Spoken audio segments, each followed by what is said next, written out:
Did Tonya Harding get away with the attack on Nancy Kerrigan? That question still remains unanswered. Today on Inside Edition Weekend, Miss Harding under fire about her role in the most sensational case of the year. We got the story. Next flight to Chicago. We gotta go live. The eyes of the world were upon her with moments of beauty and grace and times of shame and disgrace. Today, an Inside Edition exclusive. Tonya Harding finally talks openly about the lies. I did lie, and I did try to help cover up. Jeff Gillooly. Jeff has not ever said to me that he did it. And answers the tough questions everyone wants to ask. There are people who want to believe that you are just an evil bitch. You're going in.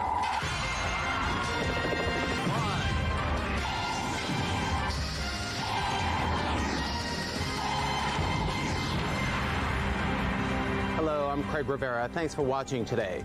Few crimes in American history have attracted as much attention as the attack on Nancy Kerrigan last January. Inside Edition covered the case extensively with a number of exclusive reports on Tonya Harding.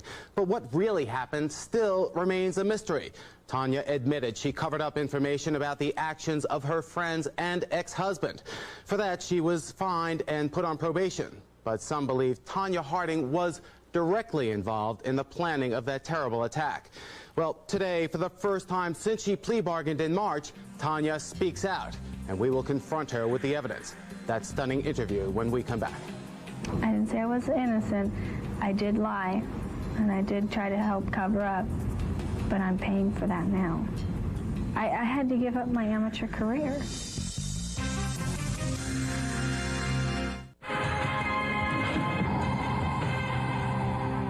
Many people in Portland and around the world believe Tonya Harding got away with planning a terrible crime. That is to say, she got off lightly.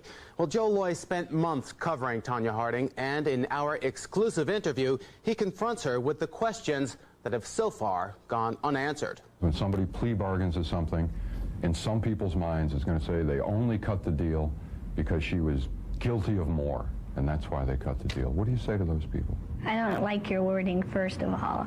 I didn't cut a deal. I made a plea agreement with the district attorney in the court system. And it wasn't, you know, cutting a deal. It was like, I mean, because my life has been a roller coaster, you know, for 2 months, and it was just tearing me apart. It's just been too much for me to handle. And I couldn't handle anymore. I couldn't go on with it, you know. So I just wanted to get it over with, you know, so I can go on with my life. Your dream, your life's dream, has always been to win a gold medal, to go down in the record books for that. Unfortunately, now you have a criminal record. You're a convicted felon. What went wrong? Being associated with people I shouldn't have been associated with.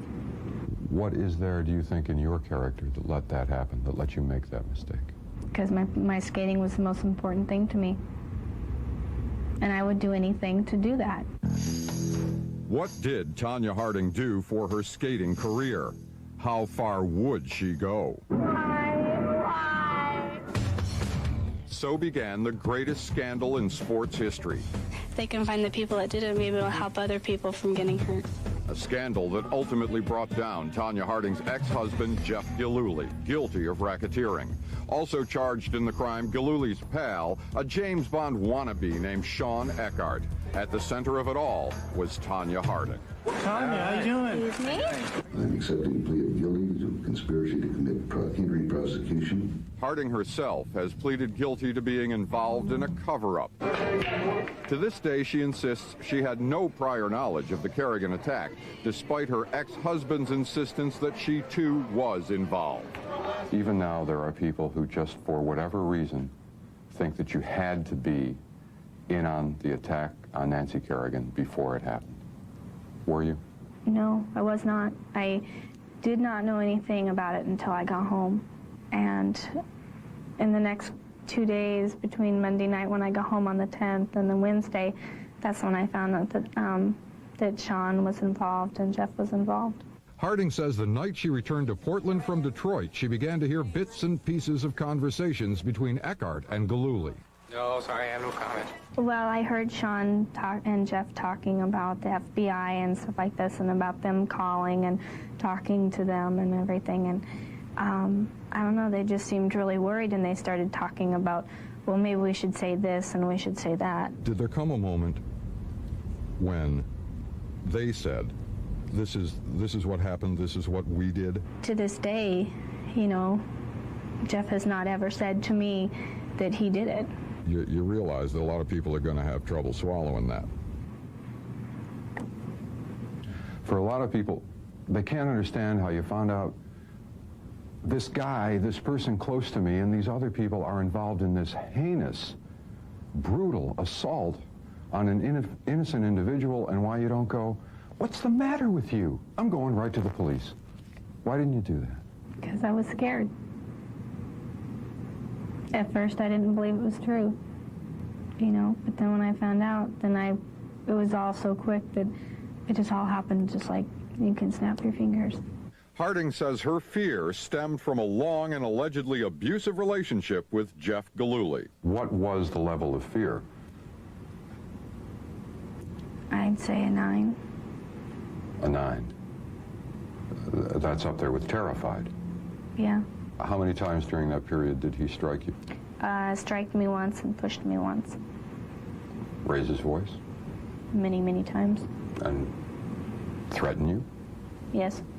How? Well, at one point in time, at the very end, he told me that if I didn't cooperate, that he would have me taken care of. He used those words? Yes. Did you take him seriously? Yes. As soon as I know something, you'll know something. You spent a week telling the press and the public, I don't know anything about it. What was that week like? I felt like I was living in hell. I mean, everybody that I talked to knew that I was lying, you know. And they kept saying, why don't you tell us the truth? And, well, I am telling you the truth, you know. I mean, Jeff was there the whole time, you know, up until the last day before I went in and talked to the FBI, you know. And every single day the story changed. I didn't know what to tell them. Just before you went in to meet with the FBI, what were Jeff's last words to you then? Do you remember the story? And I said, yeah. And you went in with a story? I went in with about 20 of them put together. What's it like to sit there and lie and know you're lying to the FBI? Scary, because I knew that they knew I was lying. And I didn't know what to do. I mean, didn't know what to do. When was the moment that you knew you were going to have to give up Jeff? When they told me that if I didn't tell them the truth, that I would go to jail. I wasn't willing to go to jail. Tonya, do you have something to say? No, I'm afraid she doesn't. By the time the 11-hour FBI interview was over, Harding had changed her story, come clean, she says, implicated Jeff, and admitted her role in the cover-up. I had no prior knowledge. But in her subsequent statement to the press, Harding only said she failed to report the crime and never admitted she lied to help cover up. Let's step in between, only a 2/10 deduction there. Tonya Harding held her dark secret close all the way to Norway and the Olympics, where she took on the image of the all-American athlete. I feel really good. I feel that I will peak at the right time. Did you deserve to go to the Olympics?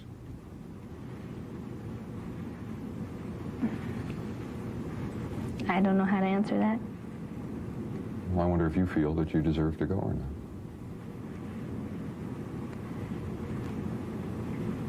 I don't know. I don't know how to answer that question.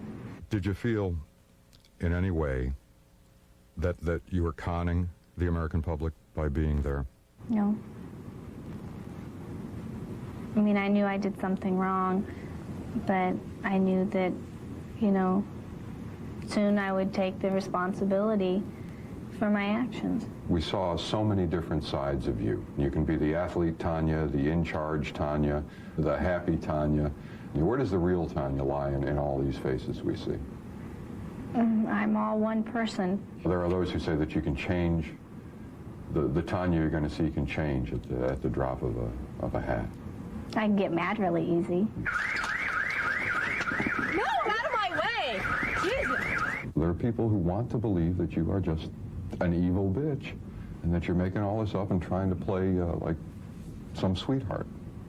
Yeah, there's a lot of people out there, but, you know, that's just because they don't know me, and that's what they have read in the newspaper or something like that. You've pleaded guilty to hindering prosecution. You've lied to the FBI. Do you think people will ever believe you now, knowing that you've already lied? If they know the circumstances, I think that they would understand. Did the evidence that you saw show that she was involved before the attack? Well, I think there was substantial evidence to support her involvement in that. Many, including Portland's district attorney, think Tonya is guilty of more. Among the lingering questions is whose handwriting is on notes that may have been written by Tonya and Jeff. On the notes was the name of the rink where Nancy Kerrigan practiced. The notes were found in what is purported to be Tonya and Jeff's trash, dumped miles away from their former home. Was that your trash? Well, I guess it was our trash, but I mean, I recognize Jeff's handwriting, but I don't know anything else about the paper.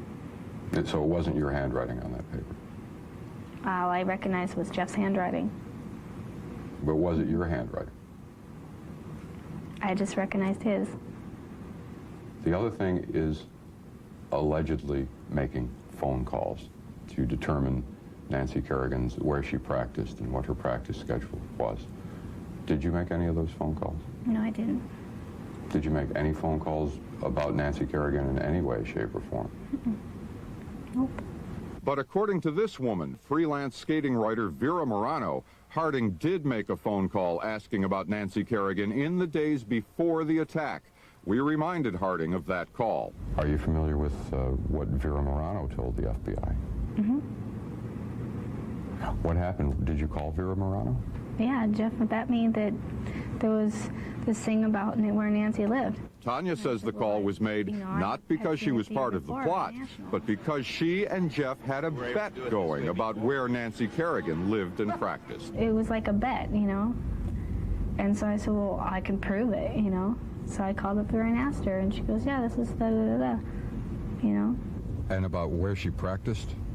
You came up with a bet about where she practiced? I really don't remember the whole conversation.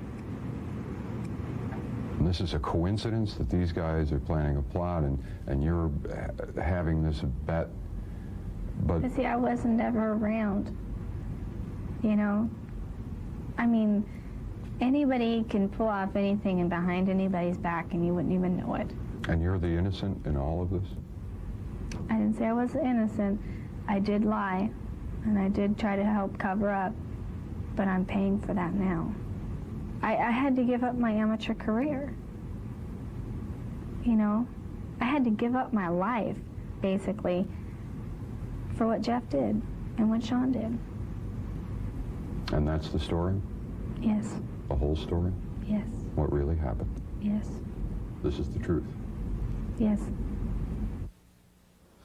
As for Tonya's future, well, she told us she hopes to skate in some professional ice shows. But for now, she's helping to feed the elderly as part of her 500 hours of court-ordered community service.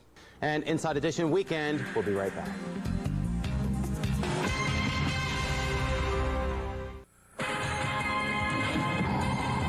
And that's it for Inside Edition Weekend. Thanks for watching. I'm Craig Rivera. Have a great weekend.